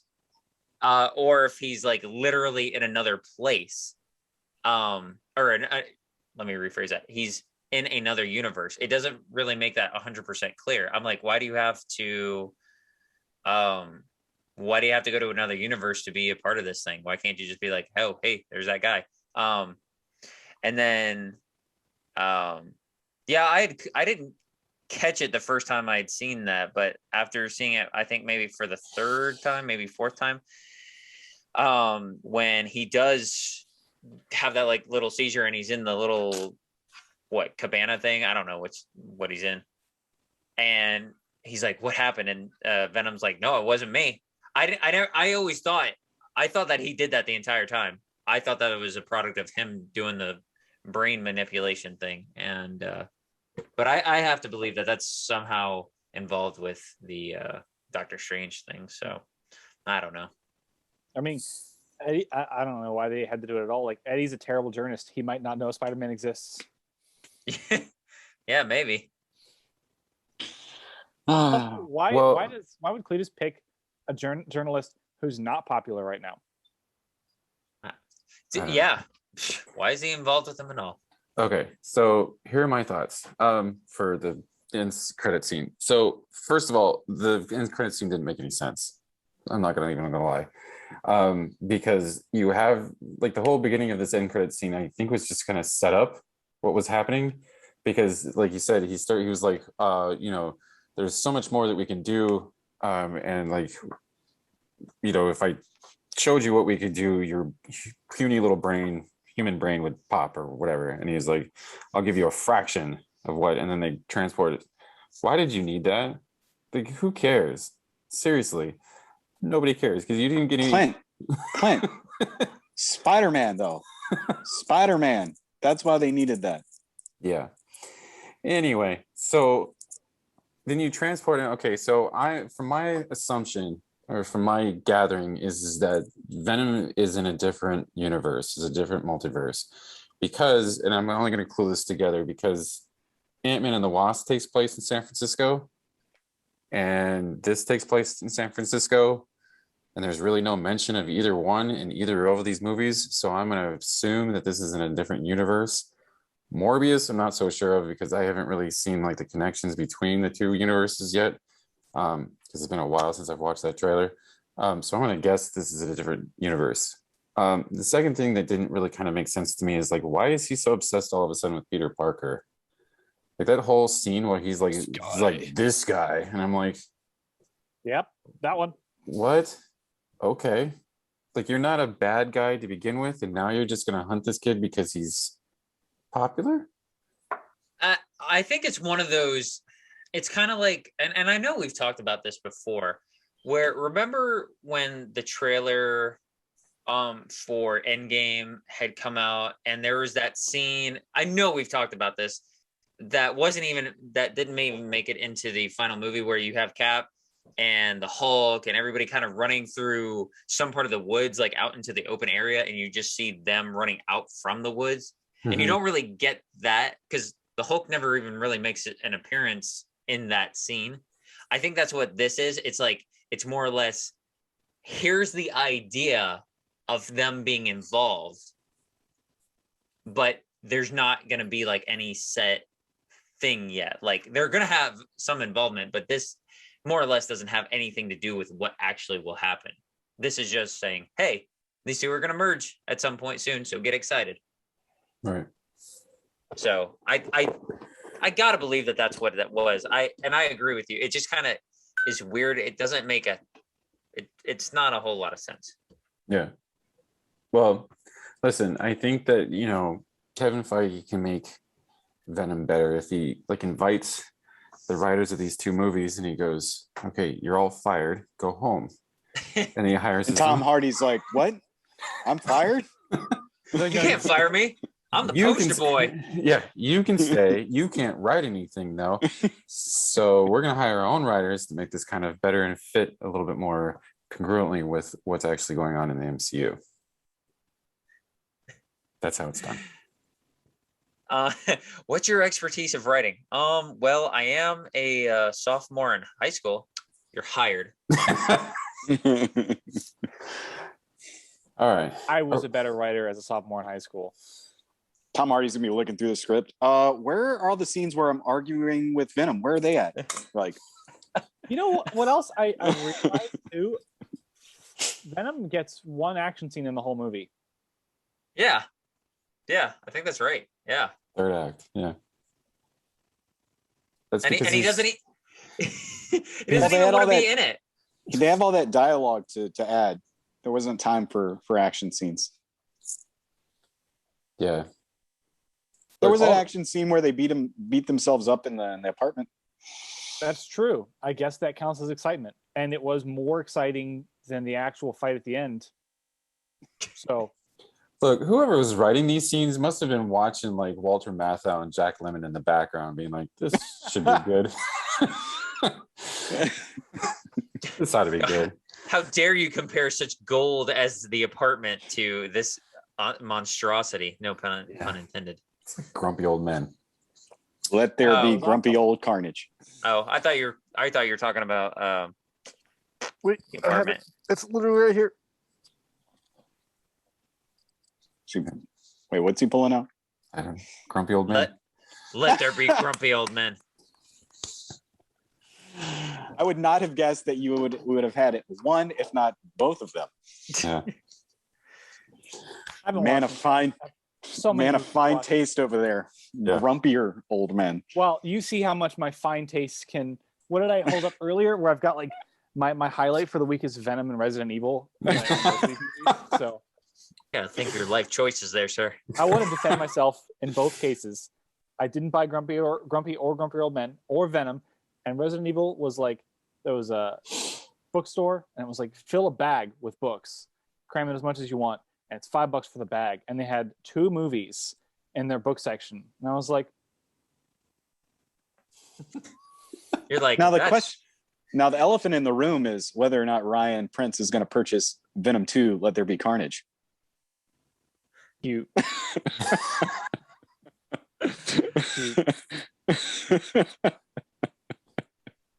I'm gonna go right to Walmart for Black Friday because I'm sure it'll be out by Black Friday. Probably not, but for the sake of my storytelling, go right to Walmart and then buy *Malignant* and *Venom 2*, both just right away. Oh, well, therein lies the question I was talking about earlier. We all watched *Malignant* at some point, and we all thought it was dumb. But I think at some points there was some entertainment to be had. Do you have more enjoyment from *Malignant* or from this? *Malignant*. Okay, I would agree. *Malignant's going into my horror rotation, man. That's definitely in there. I think Venom is going into the dumpster for me. Ryan's the hardest one. Yes. So go ahead. So here's the track record of both these films. It's like the stupid opening from Kong versus Godzilla where it's doing like the monster fight off. So I watched *Malignant* and I was like, that was terrible, and I gave it a 2. And then I watched like 2 more awful movies, and I was like, okay, *Malignant* wasn't that bad. And I watched Venom, and I was like, I did not like that. And then I thought about it, and I was like, oh man, that's so much worse than these movies. So I brought *Malignant* up to a 3 and Venom down to a 3. If I had to watch one again right now, knowing that they're both bad, and I gave them both a 3, and I weren't gonna move, I would watch *Malignant* again just to see if my opinion would change. I know my opinion of Venom 2 won't change, so in that respect, I think I enjoyed *Malignant* more because I'm more interested to give it another shot, knowing my expectations have changed going into it. Yeah, I think there's some weight to that because knowing what you know at the end, would be kind of interesting to go back and see does it still hold up or does it still make it an enjoyable thing even though you know the big reveal. Now, I had a question for everyone that was going to be very similar to yours, Alex. What do we think the worst movie of the year is so far? And how does Venom... Wait, the worst movie? The worst movie of the year. I only asked this because, Clint, a 1 is really low, but I feel like you've given another 1 this year. I know I have. I know, Alex, you have. Wait, are we talking about theatrically or just ever? Released in 2021. Okay. Somebody else go. Wolf I have of to Snow think Hollow about it. wasn't 2021. Oh, dang it, right? I was Which literally one? about to say Wolf that. of Snow Hollow. Wolf of Snow Hollow. Oh, Which I proudly own right over there. Oh, I was almost about to say that, but that that was made last year. Let me just take a second and just reaffirm my hatred for that movie. My God, I would watch Venom like 3 more times before I ever watch that again. Oh my gosh, and we all despise Venom. Oh my gosh, Wolf of Snow Hollow. No, I'm gonna. If anybody else has a thought on their worst movie, go ahead. because I am gonna go find my list here. I keep I- it running. No, you have to do it off the top of your head. You can't use the list. Oh dang it! Yep. It'd have to be this one. I can't really think of anything. Alex, I say you can't use list because that's what the end of the year is for. This is just Okay. Yeah, I would.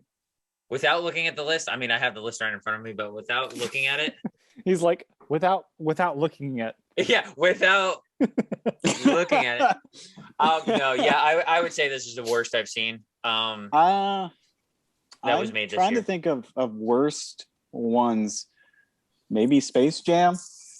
Oh yeah. Yeah, that's worse. Did you guys watch Infinite on Peacock? No. Good. That might be up there too. No, see, that's what's odd about this year is like there's not a lot of good, but they're all just kind of mediocre. It's just kind of like here's a 6, here's a 6, here's a 6, here's a 5, here's a 6. You know, so none of them just like they're all for the most part like forgettable or just, you know, not even really worth watching. They're just they don't leave the worst taste in your mouth. But I will agree. Space Jam. I remember that shameless piece of crap. Look, this one, Space Jam, and Army of the Dead all left that bad taste in my mouth, and I'm never gonna watch these movies ever again. Mm-hmm. I would agree with this and Space Jam. I don't feel like ever watching Army of the Dead again. I think I'd watch Army. I've seen it twice though, so I did watch it again. But... I would watch that again. Do I want to right now? No, but like I wouldn't be so much as to say like, oh man, I hate this movie. I'm never watching that piece of crap again. It's the ending for me. Sorry. It's just like you got through this whole time and it's like I watched it again. It's like y'all gonna die in a horrible you're all a horrible helicopter accident. And I don't know why I'm watching this again. So it was just like we escape. Yeah. And you die. I would give Army of the Dead a pass though, because at points that's fun to watch. Yeah. Venom was not fun to watch for me at all. No. True. It is also an hour longer than Venom. I'm playing it devil's advocate here. I thought I'm Well, then maybe that hour's that fun to watch part. So yeah, I will always give that movie at least 1 point back for Tig Notaro's performance. And it can only, As even a if I go to face. hate that movie, it can only be a 2 out of 10 at least. True. yeah. So my vote's for Space Jam. Like that movie. I did not like any of it. The story. I'm sure there's sucked. been some garbage on Netflix that I'm forgetting too, but like as far as like big titles, Space Jam's probably the biggest one that I can think of that might really deserve that number 1 spot. Maybe. Mortal Kombat. No, I can't. That was not good, but I can't say that was number 1. Oh No, it's not my number 1. Definitely. I was gonna ask you, Matt. Like that actually entered my my brain. I was gonna ask you, did you hate this worse or did you hate Mortal Kombat worse? wait, Venom or Mortal Kombat? Yeah, Venom or Mortal Kombat. Venom. I think I got more enjoyment watching Mortal Kombat than I did Venom. Yeah, and I always remember you're like, I could sneeze into a napkin and that would have been a better movie than Mortal Kombat. Yeah, I but always sneezing into remember a that. napkin is worse than a picture of your toilet, which is what Yeah. this comparison was. Depending on when that Look. toilet was most recently used. Look, the whole opening scene of Mortal Kombat is better than the entirety of Venom, Let There Be Carnage. That's Here, very here. true. Here, Yeah. here. The whole opening scene of Mortal Kombat is probably the best opening scene that I've seen in a movie so far this year. Yeah. I'm gonna say this year. But it was just like, here's something amazing behind this pile of poo. Yeah, and I remember Here's something amazing. We're sorry for the rest of the film, but enjoy this part.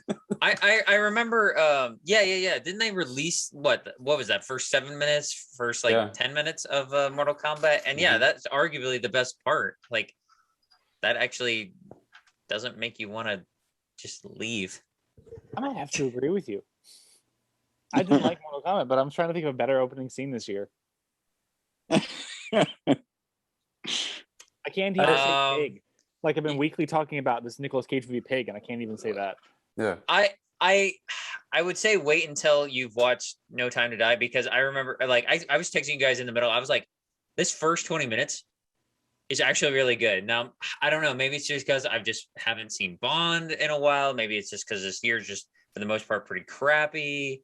But that opening for No Time to Die, leading into the title like montage with stuff leading up to that, it's actually fairly well done, and I really enjoyed that movie altogether. So, but that'll be a discussion for next week.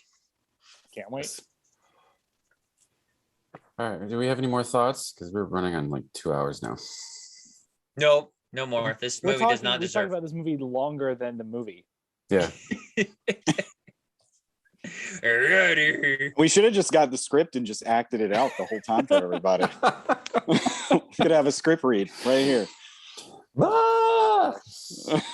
Can we talk about how boring Carnage's voice is? No, I'm done. Can we just talk about how boring he is? Anyway, all right. Well, just wanted to take a moment to just a quick reminder for everybody that if you'd rather take us on the go, please listen to our audio version on Apple Podcasts, Amazon Music, and Spotify.